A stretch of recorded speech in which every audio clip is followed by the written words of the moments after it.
quel bruciore che sale dopo cena, quel sapore amaro in bocca la mattina, quella tosse che non se ne va e non capisci da dove venga. Non è normale. E no, la risposta non è prendere un farmaco per tutta la vita. In questo video ti mostro i 7 rimedi naturali che funzionano davvero contro il reflusso, in ordine di efficacia. E ti svelo anche l'errore che migliaia di persone fanno ogni sera, convinte di fare la cosa giusta, e che invece peggiora tutto. Il rimedio numero 1 è quello che quasi nessuno conosce. Restiamo insieme fino alla fine, perché è quello che fa la differenza. Prima ti spiego semplicemente una cosa, perché se capisci la causa, capisci perché questi rimedi funzionano.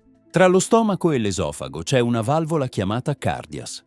Quando funziona, si apre per far passare il cibo e si richiude. Quando si rilassa troppo, gli acidi dello stomaco risalgono e lì arriva il bruciore. L'esofago, a differenza dello stomaco, non è fatto per resistere all'acido, ecco perché brucia. Ed ecco perché il reflusso non va ignorato. Con il tempo, quell'acido può creare danni veri. I farmaci che riducono l'acidità in certi casi sono necessari, ma non riparano la valvola, riducono il danno, non risolvono la causa. E usati a lungo senza controllo medico possono ridurre l'assorbimento di vitamine e minerali importanti. C'è anche un altro aspetto che la ricerca segnala. Sospendere di colpo questi farmaci può causare un effetto rimbalzo, con l'acidità che torna anche più forte di prima. Per questo, qualunque decisione sui farmaci va presa sempre con il tuo medico. Mai fai da te, né per iniziarli né per sospenderli. Quello che invece puoi fare da subito è lavorare sulle cause. E qui c'è una cosa che pochi sanno. Le linee guida internazionali dei gastroenterologi, come quelle americane aggiornate al 2022, indicano le modifiche dello stile di vita come la prima linea di trattamento del reflusso.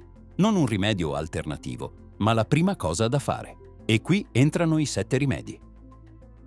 Rimedio 7. Partiamo dal più semplice, quello a cui nessuno pensa: come ti vesti. Jeans stretti, cinture tirate, indumenti che comprimono l'addome. Tutto questo aumenta la pressione sullo stomaco e spinge gli acidi verso l'alto. È fisica, non medicina. Se soffri di reflusso, scegli abiti comodi in vita. Sembra banale, ma per chi passa molte ore seduto con la cintura stretta può fare una differenza che non ti aspetti. Rimedio 6. Restiamo sulla pressione addominale, perché ha una seconda causa di cui nessuno parla: l'intestino. Quando l'apporto di fibre è insufficiente, è più facile andare incontro a stitichezza e finire per sforzarsi troppo in bagno. Questa spinta ripetuta nel tempo aumenta la pressione all'interno dell'addome e rappresenta uno dei fattori che possono contribuire alla comparsa o al peggioramento dell'ernia iatale, cioè la risalita di una parte dello stomaco dall'addome al torace attraverso l'apertura del diaframma chiamata iato esofageo, una condizione spesso associata al reflusso gastroesofageo. Verdura, legumi, cereali integrali, frutta. Più fibre significa intestino regolare, meno sforzo, meno pressione. E se c'è del peso in eccesso sull'addome, anche perdere qualche chilo riduce direttamente la spinta sullo stomaco. E su questo la scienza è chiara.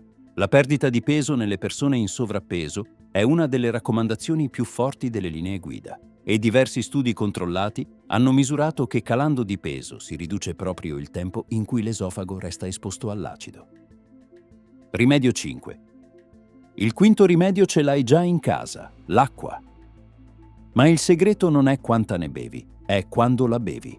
Primo, bevi un bel bicchiere d'acqua al mattino, a stomaco completamente vuoto. L'acqua passa su tutto l'esofago e lo stomaco e aiuta le mucose irritate a rigenerarsi. È un gesto da 10 secondi. Fallo per 2 settimane e senti la differenza.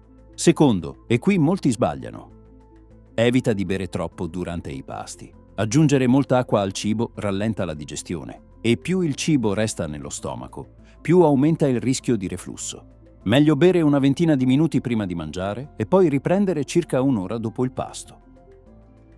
Rimedio 4. La fitoterapia. 2 piante hanno una vera tradizione d'uso sul reflusso. La prima è l'aloe, il succo da bere, non il gel per la pelle. Crea una specie di pellicola protettiva sulle mucose irritate e ne favorisce la riparazione. E qui c'è anche uno studio interessante. Una ricerca clinica del 2015 ha confrontato lo sciroppo di aloe vera con 2 farmaci comuni per il reflusso e l'aloe ha ridotto in modo sicuro sintomi come bruciore, rigurgito e nausea. risultando ben tollerata. Era uno studio piccolo, quindi non parliamo di una certezza assoluta, ma il segnale è incoraggiante. Serve costanza, si usa per cicli lunghi e la qualità del prodotto fa la differenza. Scegli un succo puro, non annacquato. La seconda è la liquirizia, un cicatrizzante naturale della mucosa gastrica. In questo caso le prove scientifiche sono ancora deboli. Qualche piccolo studio suggerisce un beneficio, ma non abbiamo conferme solide. Però c'è una cosa importante che è bene sapere. Se soffri di pressione alta, la liquirizia classica non fa per te. Esiste la versione deghicirrizinata, chiamata DGL, che mantiene l'effetto sullo stomaco senza alzare la pressione. In ogni caso, prima di usare integratori o rimedi fitoterapici, parlane con il medico o il farmacista, soprattutto se assumi già dei farmaci. Siamo a metà classifica e i prossimi 3 rimedi sono i più potenti. Ma prima, dimmi nei commenti, tu il reflusso lo senti di più la sera o al risveglio? Te lo chiedo perché la risposta dice molto sulla causa e leggo sempre tutto. Se il video ti sta aiutando, un like mi aiuta a portarlo a più persone. Rimedio 3.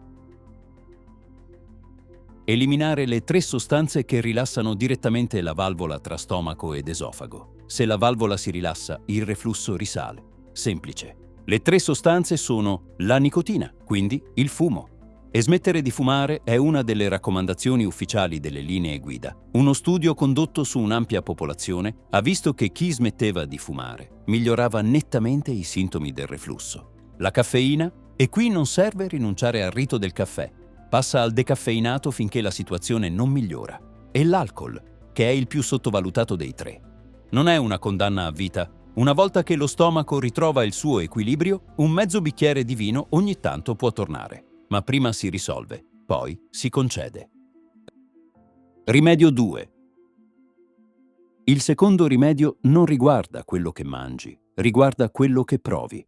Lo stomaco è uno degli organi su cui lo stress scarica di più. Periodi di tensione, preoccupazioni, emozioni trattenute. Per moltissime persone tutto questo si traduce in acidità e reflusso. E il corpo, quando manda questi segnali, è come la spia dell'olio in macchina. Puoi metterci sopra un pezzo di nastro nero per non vederla, o puoi fermarti e capire cosa ti sta dicendo. Camminate quotidiane, respirazione lenta, sonno regolare, momenti veri di pausa. Non sono lussi, sono parte della cura. E c'è un circolo vizioso documentato dalla ricerca. Il reflusso disturba il sonno e a sua volta dormire male peggiora il reflusso, tanto che le stesse linee guida segnalano che migliorare la qualità del sonno aiuta a spezzare questo circolo. Se il tuo reflusso peggiora nei periodi difficili, questa è la conferma che la strada passa anche da qui. Ed eccoci al rimedio numero 1, il più potente, perché agisce nel momento in cui il reflusso fa più danni, la notte. Quando sei in piedi, la gravità tiene gli acidi in basso. Quando ti sdrai, stomaco ed esofago si trovano sullo stesso piano e se la valvola non chiude bene, la risalita è facilissima. Per questo molti si svegliano con bocca amara, alito pesante, gola infiammata, senza nemmeno sapere che è reflusso notturno. La regola della sera ha 3 mosse. Prima mossa, cena leggera. I cibi grassi e pesanti restano nello stomaco per ore e più il cibo resta lì, più il rischio sale. Le cose impegnative mettile a pranzo. Seconda mossa, finisci di cenare almeno 2 ore, meglio 3, prima di andare a letto. Il tempo in posizione verticale serve allo stomaco per svuotarsi. Anche questa è una raccomandazione delle linee guida e uno studio ha visto che chi mangia entro poche ore dal momento di coricarsi ha un rischio molto più alto di sintomi notturni. Terza mossa, e qui c'è l'errore che ti avevo promesso. Migliaia di persone per dormire in pendenza aggiungono 2 o 3 cuscini sotto la testa. Sembra logico, ed è sbagliato. Con i cuscini alzi solo la testa. Lo stomaco e l'esofago restano orizzontali. Il reflusso continua e in più pieghi il collo e ti infiammi la cervicale. La soluzione vera è inclinare il busto. Il modo migliore è alzare tutto il letto di 5-10 cm dal lato della testa, con 2 blocchetti di legno sotto i piedi del letto. Costano pochi euro e si mettono una volta sola. Questo è il rimedio con più studi a supporto di tutta la lista. Le ricerche hanno misurato che dormendo con la testata del letto rialzata, l'esofago resta esposto all'acido molto meno durante la notte rispetto a dormire in piano. Ma se non puoi, perché dormi in coppia, o il letto non lo permette, c'è un'alternativa che funziona, il cuscino a cuneo. È un cuscino triangolare che solleva gradualmente tutto il busto, dalla schiena alla testa, mantenendo il corpo in linea. Si trova tranquillamente online.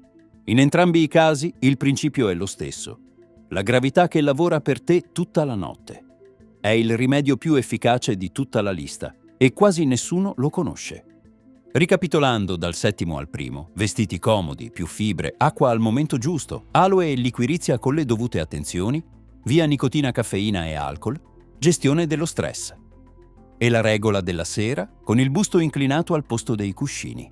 E attenzione, esiste anche un reflusso che non brucia affatto. Niente acidità, niente bruciore, solo tosse continua, gola da schiarire in continuazione, voce roca al mattino. Si chiama reflusso silente. Moltissime persone ce l'hanno senza saperlo e se vi può interessare ne parlerò più avanti.